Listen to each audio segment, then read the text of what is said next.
미야코지마에 다녀왔습니다. 오키나와현에 속한 섬 중 하나인데 진에어 직항이 뚫리면서 요즘 가장 핫한 여행지 중 하나로 꼽히는 곳 같아요. 사실 이런 열대 휴양지가 다 그렇듯이 여행 자체가 날씨에 많이 의존할 수밖에 없는데요. 제가 전생에 무슨 잘못을 한 건지 이번 여행 내내 비를 몰고 다녀서 제대로 즐기지 못했습니다. 바다에 들어가고 그래야 하는데 안전 문제 때문에 그러지도 못하고 또 확실히 시골이다 보니 이렇게 비가 몰아칠 때 할 수 있는 게 거의 없더라고요. 그나마 다행인 건 꽤 좋은 호텔을 예약해놨던 덕에 호캉스 하듯이 즐겁게 놀 수 있었어요. 이마저도 못했다면 완전히 아무것도 안 하고 온 여행이 될 뻔했습니다.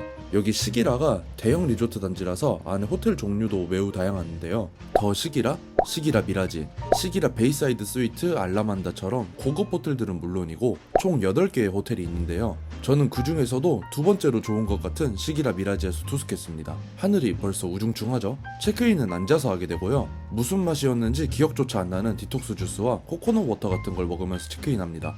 여기 리조트 단지가 워낙 넓어서 이것저것 설명해 주시느라 체크인이 오래 걸렸네요. 한 30분 정도 걸린 것 같아요.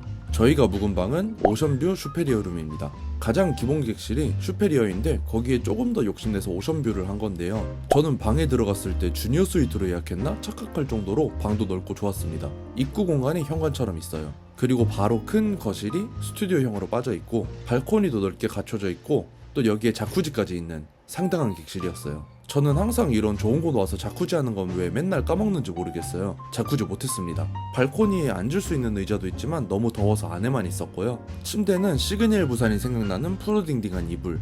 여기가 특이하게 트윈밖에 없더라고요. 선택지가 좁은 건 아쉬운 점인 것 같습니다. 거실에는 폭신폭신하지만 연식은 좀 있는 것 같은 소파가 있고요. 크지도 작지도 않은 적당한 크기의 TV도 있습니다. 사실 해외 호텔에 와서는 TV 거의 보지 않는 것 같아요. 또 이 TV 아래로 고급스러운 컵들과 포트가 마련되어 있었고 냉장고에는 무슨 맛인지 결국 못 알아낸 차와 오키나와 맥주인 오리온 맥주가 있었어요. 거실 한쪽에는 작은 옷방 같은 게 있는데 잠옷이랑 해변 앞 호텔답게 비치타올도 준비되어 있습니다. 침대 바로 옆쪽으로는 욕실이 있었는데요. 가운 걸려있고 세면대는 2개, 그리고 각종 일용품들이 부족하지 않게 한가득 준비되어 있었어요. 로고가 박혀있는 수건도 아주 넉넉하게 준비되어 있었고요. 한쪽으로는 통창의 샤워부스와 욕조가 있습니다.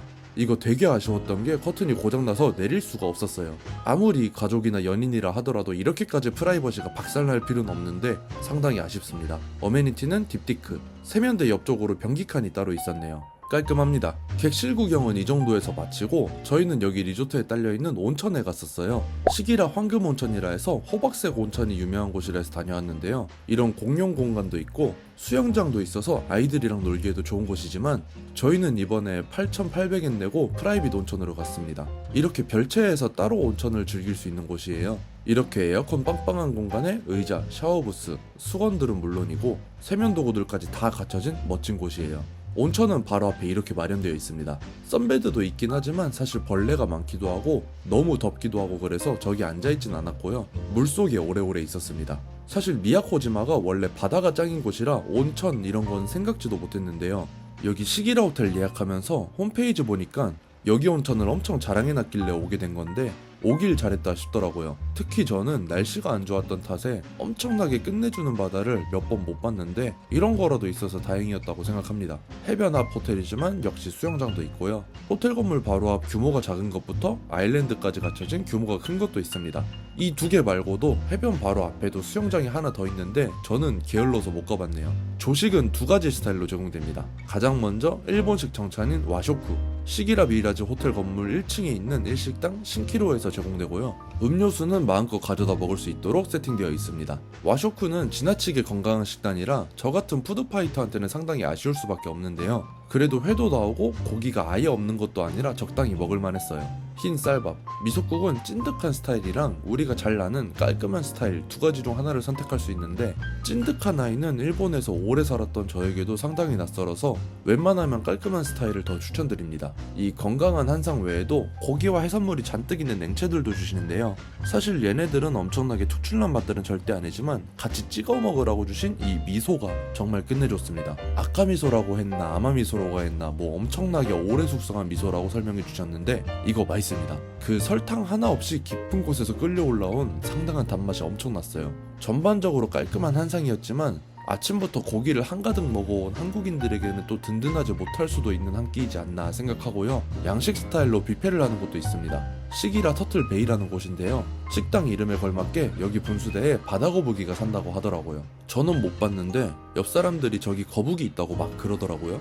직원도 여기 거북이 있다고 자랑도 했는데 저만 못 봤네요. 자리는 딱 우리가 상상할 수 있는 호텔 조식당인데 그 설거지 좀 잘했으면 좋겠네요. 일단 여기도 음료수는 알아서 가져다 먹도록 잘 되어 있습니다.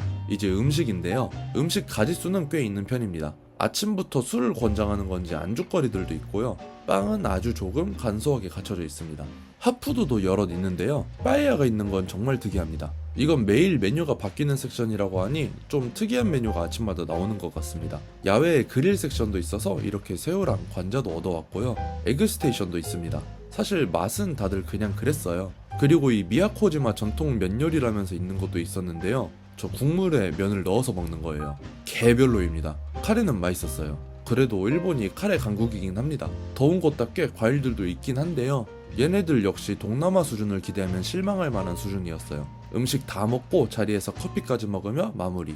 사실 솔직하게 말하면 일식 조식인 와쇼쿠나 양식 조식인 뷔페까지 다 그냥 그랬던 것 같아요. 미야코지마가 안 그래도 일본 본토에 비해서 음식이 약한 편인데 호텔마저도 이러니 속상하네요. 조식 혹평을 했으니 제가 이 호텔에서 감동했던 포인트도 한번 언급해야 할 것 같은데요. 저는 이번 미야코지마 여행 내내 비가 많이 와서 여행을 완전히 망쳤구나 생각했어요.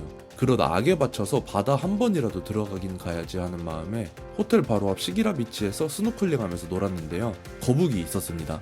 여기서 거북이라도 못 봤으면 정말 속상한 여행이었을 것 같은데 거북이라도 봐서 다행이에요. 이야기 들어보니 미야코지마에서 거북이가 가장 흔하게 출몰한다는 아라고스크에 비해서는 뜸하긴 하지만 여기 시기라 비치에서도 거북이가 꽤 자주 나온다고 하더라고요. 한국에서 못할 경험이니 이것만으로도 굉장히 만족스러웠습니다. 자, 여튼 이렇게 미야코지마에서 가장 좋은 호텔 중 하나인 시기라 미라지에 잘 다녀왔습니다. 아마 대부분의 분들은 미야코지마 가성비로 여행 가는 곳인데 저렇게 비싼 곳에 굳이 가야 하나 싶으실 텐데요. 저처럼 날씨 운이 안 좋아서 방에 갇혀 있을 수도 있는 경우일 수도 생각해야 합니다. 차라리 도쿄나 오사카, 후쿠오카 같은 도시였다면 비가 와도 갈 곳이 널리고 널렸을 테지만 미야코지마처럼 시골 중에 시골이면서 바다가 메인인 휴양지에서는 비가 오면 갈 곳도 할 곳도 정말 없습니다. 그나마 뽑아보자면 망고 먹던가 유키시오 박물관 정도인데요. 그나마 이번에 좋은 숙소 잡은 덕에 무료하지 않고 아깝지 않게 여행 잘 다녀온 것 같습니다. 사실 이것도 제 스타일인 거지 어떤 분들한테는 날씨가 안 좋아도 아까울 수도 있어요. 그냥 제가 그렇다고요. 미야코지마 여행 계획 중이신데 기왕이면 꽤 좋은 곳에서 투숙하고 싶으신 분들은 시기라 리조트 굉장히 추천합니다. 자, 오늘도 긴 영상 시청해주셔서 감사하고요. 저는 김부경이었습니다. 감사합니다.